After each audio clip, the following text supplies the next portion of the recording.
Hello అండి, welcome back to my channel. ఈరోజు వీడియోలో టిప్స్ చూసేద్దాము.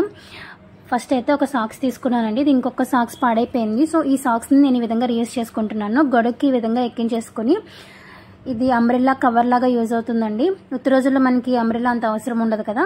సో అవసరం లేనప్పుడు ఇలా కవర్ లాగా పెట్టేసుకొని పక్కన పెట్టుకుంటే దుమ్ము అదంతా పడకుండా నీట్గా ఉంటుంది. ఇలా సాక్స్ ఎక్కించేసుకొని ఎక్కడైనా హ్యాంగ్ చేసుకోవచ్చు. టిప్ నెంబర్ 2, ఉల్లిపాయలు ఎక్కువ రోజులు నిల్వ ఉండాలంటే, అంటే కుళ్ళిపోకుండా, అలాగే త్వరగా మొక్కలు వచ్చేస్తూ ఉంటాయి కదండి ఎక్కువ ఉల్లిపాయలు వేయించుకున్నప్పుడు. సో మొక్కలు రాకుండా ఉండాలి అంటే కనుక కోకోనట్ షెల్స్ ఉంటాయి కదా, వాటిని వీటి మధ్యలో పెట్టేసుకుంటే త్వరగా పాడకుండా ఉంటాయి. అలాగే మొక్కలు కూడా త్వరగా రాకుండా ఉంటాయి. వీటి మధ్యలో పెట్టేసుకోండి. ఎండిపోయిన కొబ్బరి ఇది చిప్ప కాదండి. టిప్ నెంబర్ 3, ఈ టిప్ అయితే మాత్రం ప్రతిరోజు మనకి కిచెన్లో యూజ్ అవుతుందండి. నేను ఇక్కడ ఒక స్ప్రే బాటిల్ తీసుకున్నాను. ఈ స్ప్రే బాటిల్ ప్లేస్లో మీరు ఏదైనా డెటాల్ కానివ్వండి, లేకపోతే స్ప్రే టైప్లో వచ్చే షాంపూ బాటిల్స్ పాతవి ఏవైనా కూడా మీరు యూజ్ చేసుకోవచ్చు. నా దగ్గర అయితే ఈ స్ప్రే బాటిల్ ఉందని చెప్పి నేను ఇది వాడుతున్నాను.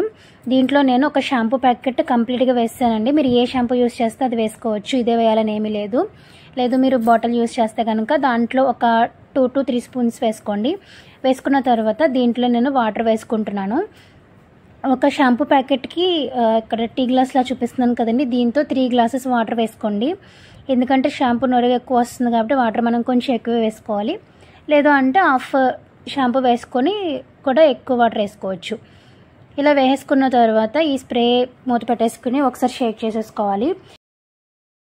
ఇప్పుడు ఈ లిక్విడ్ని యూజ్ చేసుకొని మన వంటగదిలో బ్యాక్ సైడ్ ఉండేటువంటి టైల్స్ కానివ్వండి, లేదంటే గ్యాస్ కౌంటర్ ఇదంతా కూడా నీట్గా క్లీన్ చేసుకోవచ్చండి. బాగా షైన్ అవుతాయి అండ్ చాలా త్వరగా, అంటే క్విక్గా మనకి క్లీన్ అయితే అయిపోతుంది. ఒకసారి మనం లిక్విడ్ అనేది తయారు చేసి పెట్టుకుంటే వారం రోజులు వచ్చేస్తుందండి. నేను ఇక్కడ ఎక్కువే వేసాను. ఇదైతే ఇంచుమించుగా ఒక 10 days అయినా వచ్చేస్తుంది. సో సోప్స్, రకరకాల లిక్విడ్స్ వాడేదానికంటే కూడా ఇది బెస్ట్. నేనైతే ఇదే యూజ్ చేస్తానండి. మీరు ఒకసారి వీడియోలో చూడొచ్చు ఎంత షైనీగా ఉన్నాయో. టైల్స్ మీద ఉన్నటువంటి ఆయిల్ మరకలు, గ్యాస్ మీద ఉండేటువంటి ఆయిల్ మరకలు, అలాగే కౌంటర్ టాప్ అంతా కూడా చాలా నీట్గా క్లీన్ అవుతుంది అండ్ అలాగే షైనీగా కూడా ఉంటుంది. మనం షాంపూ వేసాం కాబట్టి. గ్యాస్ కూడా క్లీన్ చేసి చూపిస్తాను చూడండి. గ్యాస్ మీద చూసారు కదా ఆయిల్ మరకలు ఎలా ఉన్నాయో. దీని మీద ఇది కొంచెం స్ప్రే చేసుకుంటే సరిపోతుందండి. నేను ఇక్కడ కొంచెం ఎక్కువనే చేశాను, ఎంత కూడా అవసరం లేదు. ఒక 2 to 3 drops వేసుకుంటే చక్కగా సరిపోతుంది. షాంపూ కాబట్టి నీట్గా క్లీన్ అయిపోతుంది. అంత షైనీగా అవుతుందంటే క్లీన్ చేసిన తర్వాత. అండ్ క్లీనింగ్ కూడా ఈజీ అండి. ఒక 2 minutesలో మొత్తం కౌంటర్ టాప్, అలాగే బ్యాక్ సైడ్ టైల్స్, ఇవన్నీ గ్యాస్ మొత్తం ఇదంతా కూడా ఒక 2 minutesలో క్లీన్ అంతా అయిపోతుంది అనమాట. ఒక్కసారి మనం ఈ లిక్విడ్ అనేది తయారు చేసి పెట్టుకుంటే. చూస్తున్నారు కదా బిఫోర్ ఎలా ఉండిందో, ఆఫ్టర్ ఎలా ఉండిందో. అలాగే మనకి టైల్స్ మీద ఎంత అంటే రోజు మోపింగ్ చేసినప్పటికీ కూడా పిల్లలకు ఒకసారి ఏదైనా వంపేస్తూ ఉంటారు కదండి, లేకపోతే మట్టి మరకలు ఏదైనా ఒలిగిపోయినా. సో అలాంటప్పుడు కూడా మీరు ఈ లిక్విడ్ అనేది యూజ్ చేసుకోవచ్చండి. ఇక్కడ మీకు చూపిస్తున్నాను చూసారు కదా, ఇదేంటంటే కొంచెం ఆయిల్ ఒలిగిపోయింది అనమాట. దాని మీద ఈ స్ప్రే కొట్టేసి చూపిస్తున్నాను. జస్ట్ ఈ స్ప్రే ఇలా కొట్టేసుకుని నీట్గా క్లీన్ అయిపోతుంది. ఎందుకంటే మార్నింగే మనం మోపింగ్ అదంతా చేసేస్తాము, తర్వాత ఒలిగినప్పుడు మళ్ళీ మోపింగ్ చేయాలంటే ఇబ్బంది కదా. దానికంటే ఇది బెస్ట్ ఆప్షన్ అండి. ఈజీగా క్లీన్ కూడా అయిపోతుంది.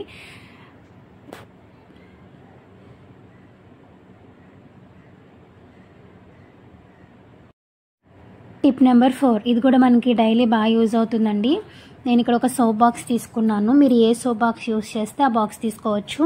ఈ బాక్స్ తీసుకున్న తర్వాత చాకుని వేడి చేసేసుకుని దీని మధ్యలో నేను ఇక్కడ వీడియోలో చూపిస్తున్న విధంగా కట్ చేసుకోవాలి. ఇలా స్ట్రైట్గా 3 లేదా 4 హోల్స్ వచ్చేలాగా కట్ చేసుకోవాలి.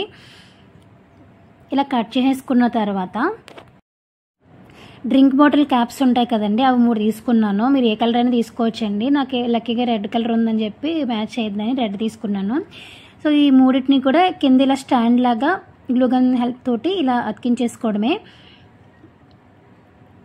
ఇలా 3 వైపులా వచ్చేలాగా ఇలా అతికించేసుకోవడమే. మధ్యలో హోల్ కవర్ చేసేలా కాకుండా ఇలా చివరికి వచ్చేలాగా ఇలా అతికించేసుకోవాలి.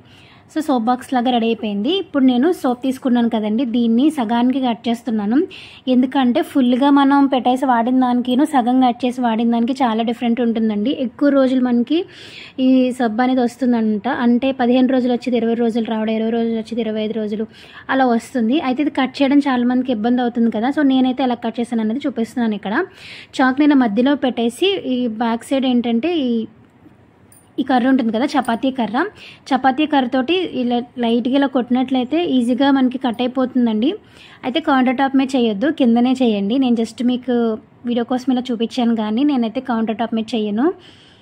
ఇలా సైడ్కి పెట్టేసి ఈ కర్రతో ఇలాగా కొట్టేస్తే ఈజీగా కట్ అయిపోతుందండి. చాలామందికి ఇది కట్ చేయడం ఇబ్బంది అయ్యే మొత్తం సోప్ అంతా పెట్టేస్తారు. అలా కాకుండా ఇలా కట్ చేసి పెట్టినట్లయితే కొంచెం ఒక 5-6 రోజులు. అలాగే సోప్ బాక్స్ కూడా హోల్స్ పెట్టుకున్నాం కాబట్టి సోప్ అనేది ఎప్పుడు కూడా డ్రైగా ఉంటుందండి. వాటర్ అంతా కూడా కింద నుంచి వెళ్ళిపోతుంది కాబట్టి డ్రైగా ఉండి ఎక్కువ రోజులు మనకి వస్తుంది. సో అది ఫ్రెండ్స్ ఈరోజు వీడియో. మీ అందరికీ నచ్చిందని అనుకుంటున్నాను. ఏ టిప్ బాగా నచ్చింది అనేది కామెంట్ సెక్షన్లో షేర్ చేయండి. ఇలాంటి వీడియోస్ కోసం నా ఛానల్ని సబ్స్క్రైబ్ చేసుకోండి. Thanks for watching.